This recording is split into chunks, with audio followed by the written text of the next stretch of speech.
Começa hoje o curso de tratamento térmico do Telecurso Profissionalizante. Nós estaremos juntos nessa jornada. Bons estudos. Você vai assistir a teleaula de número 1.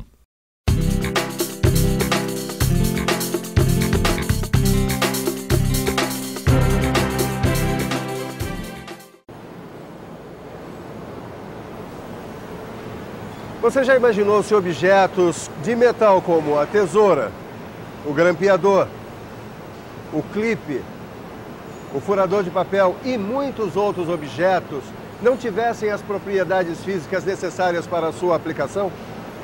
Você já imaginou se esses objetos se quebrassem na hora do vamos ver?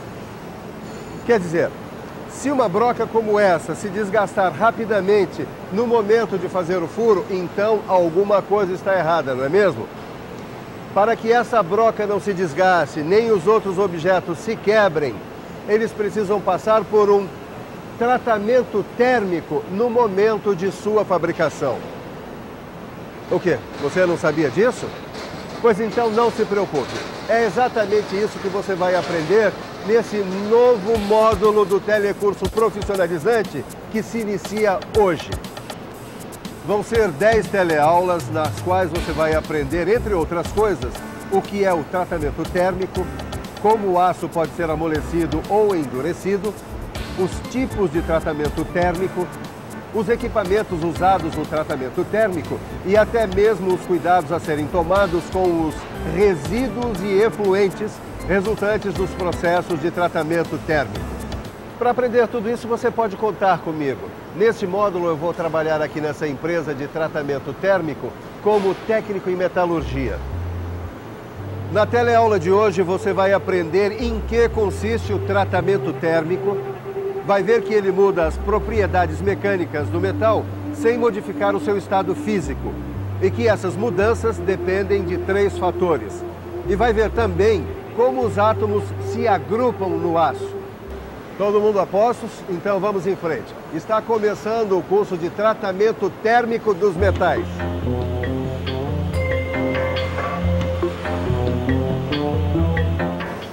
Pneu furado, tá aí uma situação que pode acontecer com qualquer um, não é? Mas aparentemente isso não é um grande problema. Olha só, o step está em boas condições, a ferramenta está adequada, tem um macaco e uma pessoa com uma boa disposição para trocar este pneu. Vamos ver então o que acontece. Ixi, pelo jeito a situação não foi assim tão simples, né? Mas, na verdade, a gente não usou a chave correta. A gente preparou essa situação para você perceber que, às vezes, um pequeno problema pode causar uma grande dor de cabeça. É só você usar um objeto de metal, no caso essa chave aqui, sem a resistência necessária. E essa história de metais resistentes e de boa qualidade é uma preocupação muito antiga na história da humanidade. Vamos conhecer agora a origem do tratamento térmico.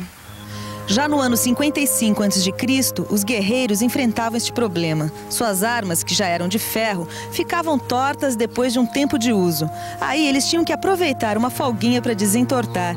Foram os romanos que descobriram que o ferro podia ficar mais duro. Oi, o que aconteceria se você aquecesse esta faca, deixasse ela ficar bem vermelha, deixasse ela assim aquecida durante um tempo e depois resfriasse ela em salmoura? Resfriasse em salmoura? Acho que ela ia esfriar. Já quebrava. Ele voltaria ao estado normal, se numa temperatura normal, ele voltaria ao estado normal, né? Ficaria mais resistente. Na verdade, há muito tempo que os romanos descobriram que o ferro fica mais duro ao ser primeiro aquecido durante um tempo e depois resfriado em água e sal. Foi assim o começo do tratamento térmico e as armas começaram a ficar mais duras e resistentes. Este foi o início de um longo processo de aprendizagem de como se faz o tratamento térmico. E afinal de contas, o que é esse tal de tratamento térmico? Fique por dentro.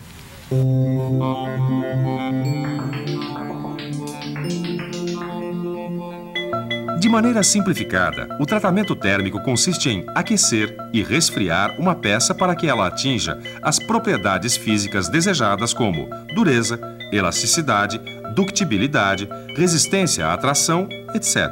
E isso acontece sem que se modifique o estado físico do metal.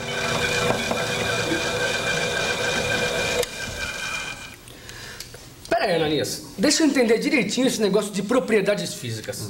No caso dessa broca aí, por exemplo, é fácil entender a necessidade da dureza. Agora, elasticidade, resistência à tração, aí tá difícil. Você não podia me dar um exemplo prático disso, não? Claro que eu posso, Caio. Preste atenção. Dá uma olhada nessa mola espiral aqui, usada em sistema de suspensão de um veículo. Quando ela é comprimida, ela armazena energia. Ao se soltar, ela retorna rapidamente. Ah, já sei. Essa mola, então, tem que ter elasticidade, dureza e resistência suficientes para aguentar os trancos, é isso? É isso aí. Olha, essas propriedades, elas são conseguidas graças ao tratamento térmico. Que tal a gente ver agora, passo a passo, o tratamento térmico? Opa, vamos lá, beleza. É hora de ver os procedimentos do tratamento térmico de uma peça de aço. Bom, o primeiro passo é ajustar a temperatura do forno de acordo com o tipo de material da peça que vai ser tratada.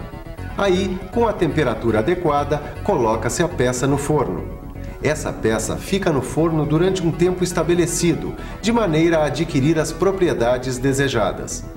Depois o forno é desligado e a peça é retirada com o auxílio da talha. Daí, a peça é colocada no chão, onde é deixada para resfriar em temperatura ambiente. Pronto, está feito o tratamento térmico. Tratamento que provoca mudanças das propriedades mecânicas. E essas mudanças dependem de 3 fatores. Temperatura de aquecimento. Velocidade de resfriamento. Composição química do material. Você viu? Todo profissional qualificado que trabalha com tratamento térmico sabe que as mudanças nas propriedades mecânicas dependem de 3 fatores: a temperatura de aquecimento, a velocidade de resfriamento e a composição química do material. São esses 3 fatores que vão determinar se o aço vai ser mais resistente, mais mole, mais elástico, etc. Isso significa que, antes do tratamento térmico, a gente tem que conhecer as características do aço, principalmente a sua estrutura cristalina. Bom, a gente sabe que numa siderúrgica com oxidação do ferro gusa, produz-se o aço em estado líquido. Muito bem, quando este aço começa a ser resfriado, ele passa do estado líquido para o estado sólido. E nessa passagem, os átomos que compõem esse aço vão se agrupando. Agora, vamos imaginar o que acontece neste momento. Os átomos começam a se agrupar em posições definidas e ordenadas, como se fossem figuras geométricas tridimensionais que se repetem. Esse conjunto de átomos que ocupam posições fixas e definidas formam uma estrutura que a gente chama de célula unitária. Mas as coisas não param por aí. Durante o processo de solidificação, as células unitárias vão se multiplicando, formando uma rede cristalina.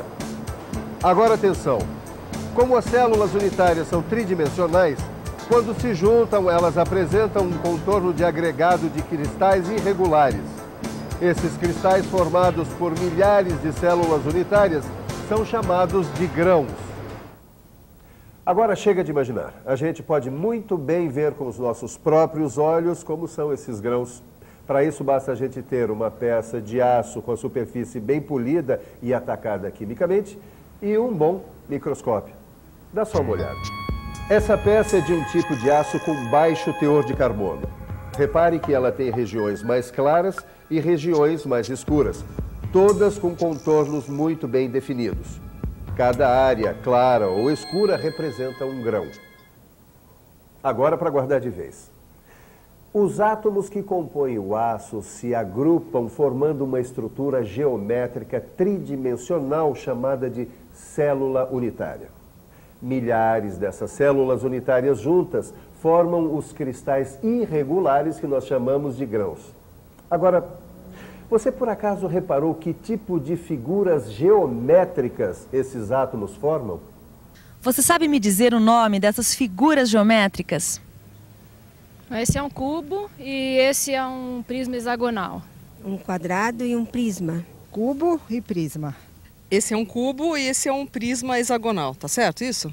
Certo. Agora você pode me dizer o que essas formas geométricas têm a ver com a maneira que os átomos se organizam, por exemplo, numa ferramenta como esta aqui? Agora complicou, né? Não faço ideia. Não tenho a mínima ideia. Eu não sei. Eu não saberia lhe dizer. É claro que quem não é da área não precisa saber, mas se você é ou pretende ser um profissional da metalmecânica, você deve saber que essas figuras geométricas têm tudo a ver com a maneira que os átomos se organizam para formar uma peça de metal. Olha só, seja no cobre, no alumínio, no ferro, no chumbo ou em qualquer outro metal, os átomos se organizam na forma de uma figura geométrica regular. Cada metal tem uma forma geométrica específica. Pode acontecer de vários metais apresentarem a mesma forma. É aí que surgem o cubo e o prisma hexagonal. Essas são as figuras geométricas mais comuns que a gente encontra na estrutura dos metais. Na verdade, são 3 as formas mais comuns. Vamos lá. A primeira é essa, chamada de reticulado cúbico de corpo centrado, ou CCC. Repare que os átomos assumem uma posição no espaço em forma de cubo. 8 átomos se posicionam nos vértices e um fica no centro. O ferro, em baixa temperatura, é um exemplo desse tipo de estrutura.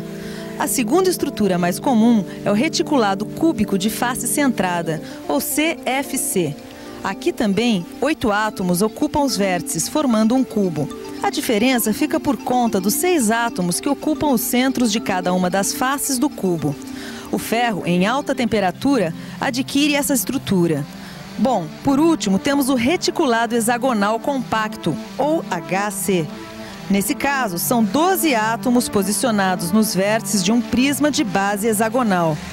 E ainda 2 átomos nos centros das bases e mais 3 no interior do prisma. Pera aí, Ananias, vamos com calma. Deixa eu ver se eu guardei essas 3 estruturas mais comuns entre os metais. Reticulado cúbico de corpo centrado, CCC. Reticulado cúbico de face centrada, o CFC. E esse é o reticulado... Peraí. É só lembrar que a base é hexagonal. Reticulado hexagonal. Reticulado hexagonal compacto, ou HC. Peraí, Ananias, eu não sei se eu vou conseguir guardar esses nomes aí, hein? Não precisa se afobar, isso aí não é nenhum bicho de 7 cabeças. E você também, não se preocupe, porque essas estruturas vão continuar aparecendo nas próximas teleaulas. Além disso, no seu livro de estudos está tudo muito bem explicadinho. É só estudar com atenção. Ananias, por via das dúvidas, que tal se a gente desse uma boa revisada em tudo que a gente aprendeu nessa teleaula de hoje, hein? Boa ideia, Caio. Enquanto você fica aí com a revisão, eu vou continuar no batente aqui, porque tenho que entregar essa encomenda ainda hoje. É isso aí. Me ajuda aqui, Caio. Então, vamos lá.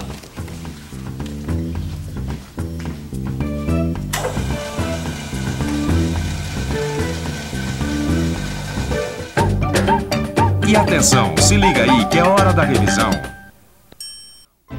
Na teleaula de hoje, você viu que a obtenção de metais resistentes e de boa qualidade é uma antiga preocupação dos homens. E que foram os romanos que descobriram que o ferro ficava mais duro quando esquentado durante algum tempo e depois resfriado em salmoura. Aprendeu que, de forma geral, o tratamento térmico consiste em aquecer e resfriar uma peça de metal para que ela atinja as propriedades físicas desejadas como dureza, elasticidade, ductibilidade, resistência à atração. E que isso acontece sem que o estado físico do metal se modifique. Viu que o tratamento térmico provoca mudanças nas propriedades mecânicas do aço e que essas mudanças dependem da temperatura de aquecimento, da velocidade de resfriamento e da composição química do aço. Ficou sabendo que os átomos do aço se agrupam em formas geométricas, chamadas células unitárias, e que milhares dessas células se juntam formando os grãos. Por último, viu as 3 formas mais comuns nas quais os átomos de metal se agrupam. Reticulado cúbico de corpo centrado, ou CCC. Reticulado cúbico de face centrada, ou CFC. E reticulado hexagonal compacta, ou HC. Já sei. Ficou fã do tratamento térmico, não é mesmo? E olha que isso é apenas o começo. Vem muita informação importante por aí. Na próxima teleaula, por exemplo, você vai conhecer melhor a estrutura do aço para entender o que acontece lá dentro dele quando é feito o tratamento térmico. Mas agora calma. Agora é hora de dar uma boa estudada no que a gente viu hoje. Eu espero você na nossa próxima teleaula com um montão de informações. Até!